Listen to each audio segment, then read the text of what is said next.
Қайырлы күн достар, бүгін біз сіздермен 20 минутта дайын болатын сырный лепешка жасаймыз. Яғни бізге ең алдымен керегі айран, бөлме температурасында тұрған айран қажет. Яғни айранды аламыз, үстіне ас содасын саламыз. Келесі тұз қосып, жақсылап араластырамыз. Жақсылап ерітіп араластырып алғаннан кейін үстіне електен өткізілген ұнды саламыз. Ұнымызды салып, жақсылап иінін қандырып илейміз.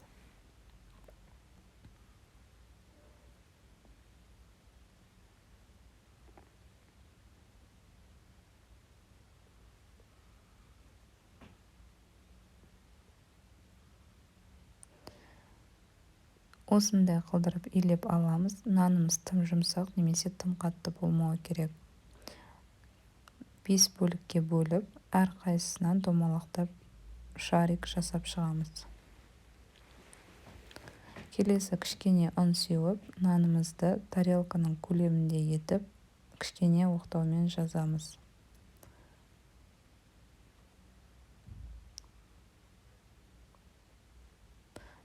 Домалақтап жайып алғаннан кейін үккіштен өткізілген сырымызды ортасына саламыз. Яғни ортасына жайып салып, жан-жағын бүріп, ортасына жинаймыз. Аузын жауып бүріп алғаннан кейін, видеода көрсетілгендей, келесі оқтауымызды алып, екі жағынан басып жаямыз.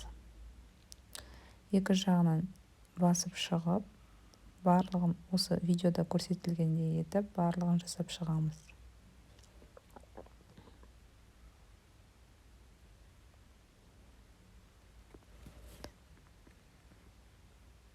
Бес лепешкамызды бірінші осылай илеп дайындап аламыз. Келесі табамызды қыздырамыз.